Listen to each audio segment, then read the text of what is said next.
जम्मू कश्मीर की राजनीति में इस समय बडगाम उपचुनाव सुर्खियों में है। एक और नेशनल कॉन्फ्रेंस इस चुनाव को प्रतिष्ठा की लड़ाई मानकर पूरी ताकत झोंक रही है, वहीं दूसरी ओर पार्टी के भीतर चल रहे मतभेद उनके लिए नई मुश्किलें खड़ी कर रहे हैं। खास बात यह है कि यह संघर्ष सिर्फ विपक्ष से नहीं है, बल्कि नेशनल कॉन्फ्रेंस के भीतर जो टकराव है वो बहुत बड़ी चुनौती बनता हुआ नजर आ रहा है। इस टकराव का केंद्र है श्रीनगर से सांसद आगा सईद रुहुल्ला मेहंदी। रुहुल्ला और पार्टी के सीनियर लीडर्स, या फिर यूं कह लें कि सीधे मुख्यमंत्री उमर अब्दुल्ला के बीच पिछले कुछ महीनों से जो मतभेद सामने आए हैं वो अब खुले मंच पर दिखाई देने लगे हैं। दरअसल बडगाम उपचुनाव उस सीट के लिए हो रहा है जो पिछले 1 साल से खाली थी। मुख्यमंत्री उमर अब्दुल्ला ने 2 जगह से चुनाव लड़ा था, विधानसभा 2024 का गांधरबल और बडगाम। मुख्यमंत्री उमर अब्दुल्ला ने गांधरबल को अपना निर्वाचन क्षेत्र चुना और बडगाम की सीट उनके हाथ से छूट गई, यानी कि उन्होंने बडगाम सीट को छोड़ दिया, वो खाली रह गई। इस कारण ये क्षेत्र लंबे समय से विधायक के बिना रहा। जनता के बीच ये धारणा बनने लगी कि नेशनल कॉन्फ्रेंस ने बडगाम को उपेक्षित छोड़ दिया है, यानी कि इग्नोर किया है। विकास कार्यों की रफ्तार धीमी पड़ी, बेरोजगारी, सड़कों की बदहाली और मूलभूत सुविधाओं की कमी जैसे मुद्दे स्थानीय स्तर पर बढ़ते गए। इसी असंतोष के बीच पार्टी के वरिष्ठ नेता और श्रीनगर से सांसद आगा रुहुल्ला मेहंदी, जो कि बडगाम से ही पूर्व में विधायक भी रह चुके हैं और मुख्यतः बडगाम से ही आते हैं, उन्होंने मुखर होकर यह आरोप लगाया कि एनसी सरकार ने बडगाम के लिए कुछ नहीं किया है। शुरुआत में ये बयान महज असहमति के रूप में देखा गया, लेकिन जल्द ही ये पार्टी की एक बड़ी आंतरिक खींचातान में बदल गया है। रुहुल्ला ने यहां तक कह दिया कि वो उपचुनावों में पार्टी के लिए प्रचार नहीं करेंगे, क्योंकि लोगों के सामने दिखाने के लिए कोई ठोस काम नहीं है। वो क्या चेहरा लेकर लोगों के बीच उपचुनावों में वोट मांगने जाएंगे। उन्होंने यही सवाल उठाया कि जनता के पास वो क्या लेकर जाएंगे, क्या बताएंगे, क्या काम गिनाएंगे, क्योंकि लोगों की उम्मीदें अधूरी हैं। सरकार का रिपोर्ट कार्ड कमजोर है, तो वो आखिर किस मुद्दे को लेकर जनता के बीच जाएंगे, क्या मुंह दिखाएंगे। वहीं उनके इसी बयान ने एनसी के भीतर हलचल पैदा कर दी। पार्टी की साख पर सवाल उठने लगे। ये चर्चा तेज हो गई कि क्या वास्तव में एनसी बडगाम की जनता से कट चुकी है। इस पृष्ठभूमि में उमर अब्दुल्ला को मैदान में उतरना पड़ा है। उन्होंने बडगाम में पार्टी उम्मीदवार आगा सईद महमूद के नामांकन दाखिल करने के बाद मीडिया से बातचीत में कहा कि उन्होंने कभी बडगाम के लोगों को धोखा नहीं दिया और विकास का काम लगातार वहां चलता रहा। उन्होंने ये भी कहा कि उन्हें मजबूरी में 2 अलग अलग निर्वाचन क्षेत्रों से चुनाव लड़ना पड़ा, लेकिन सीट छोड़ने के बाद भी उन्होंने बडगाम को नहीं छोड़ा। उनका दावा था कि उनके कार्यकाल में बुनियादी ढांचे, सड़कों, शिक्षा, स्वास्थ्य से जुड़े कई प्रोजेक्ट्स पूरे हुए या प्रगति पर हैं। यानी कि अब बडगाम को लेकर मुख्यमंत्री उमर अब्दुल्ला पर जो सवाल उठ रहे हैं, मुख्यमंत्री उमर अब्दुल्ला खुद मीडिया में सामने आकर इसकी एक सफाईनुमा दे रहे हैं।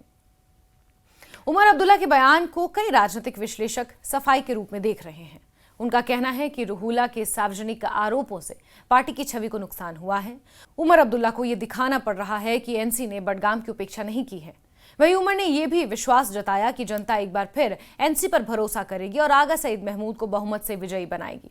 उनके मुताबिक यह सीट न केवल पार्टी के लिए बल्कि एनसी सरकार की कार्यशैली पर जनता के विश्वास की भी परीक्षा है। 1 साल की एंटी इनकम्बेंसी का भी इससे पता चलेगा। हालांकि ये कहना गलत नहीं होगा कि रुहुल्ला का प्रचार से दूर रहना एनसी के लिए गंभीर चुनौती बना हुआ है। यहां तक कि आगा रुहुल्ला की टीम ने बाकायदा एक स्ट्रिक्ट वार्निंग भी जारी की है कि अगर उनका कोई भी भाषण, अगर उनका कोई भी पोस्टर या सोशल मीडिया पोस्ट प्रचार में इस्तेमाल की गई तो लीगल एक्शन लिया जा सकता है आगा रुहुल्ला द्वारा। और यही सबसे बड़ी मुसीबत अब एनसी के लिए बनी हुई है, क्योंकि आगा रुहुल्ला एक बड़ा चेहरा है, जनता के बीच लोकप्रिय हैं, एक रूहानी लीडर के तौर पर उनकी पहचान है, लोग उन्हें मानते हैं। पार्टी के दोनों नेता एक ही धार्मिक और सामाजिक पृष्ठभूमि से आते हैं। चाहे आगा सईद महमूद की बात कर ली जाए या आगा रुहुल्ला की बात कर ली जाए, दोनों का वोट बैंक लगभग एक है। उनके बीच लंबे समय तक निकट संबंध भी रहे हैं, पारिवारिक संबंध भी बताए जाते हैं। उमर ने हाल ही में कहा कि आगा सईद महमूद ने खुद माना है कि रुहुल्ला उनके बेटे जैसे हैं।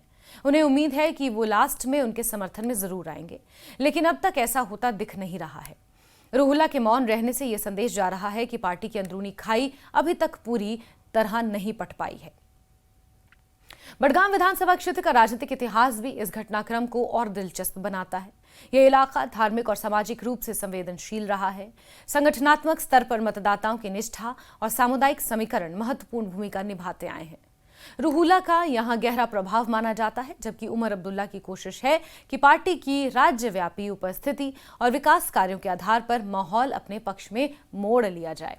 लेकिन अगर रूहुल्ला निष्क्रिय रहते हैं तो ये वोटों के विभाजन का कारण बन सकता है, यानी कि वोट डिवाइड हो सकते हैं। राजनीतिक पर्यवेक्षकों का मानना है कि ये उपचुनाव केवल एक सीट के लिए नहीं बल्कि एनसी की आंतरिक एकता और नेतृत्व क्षमता की सबसे बड़ी परीक्षा है।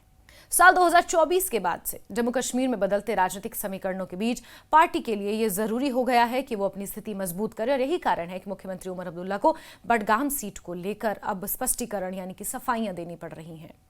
केंद्र शासित प्रदेश होने के कारण अब विधानसभा चुनावों के मायने पहले से अलग हैं।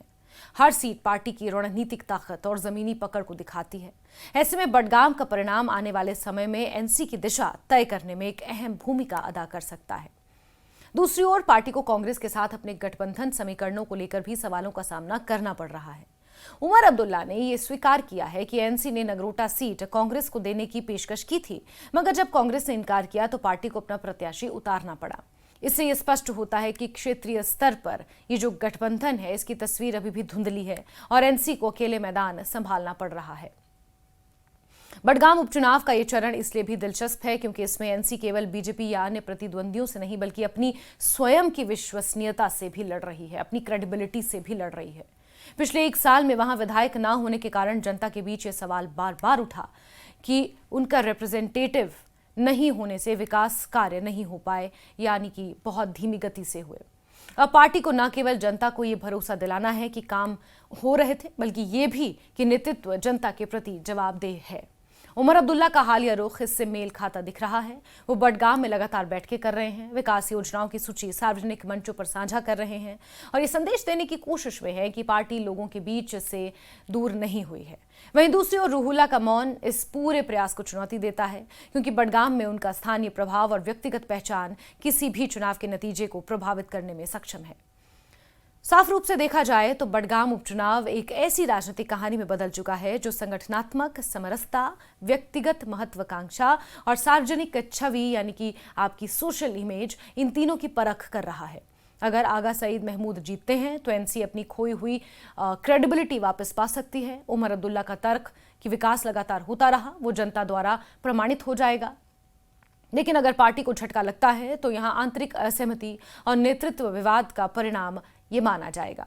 बडगाम की गलियों में इस समय चर्चा केवल चुनावी नारे या प्रचार की नहीं बल्कि इस सवाल की है कि क्या एनसी अपने भीतर के मतभेदों को भुलाकर जनता के विश्वास को फिर से जीत पाएगी।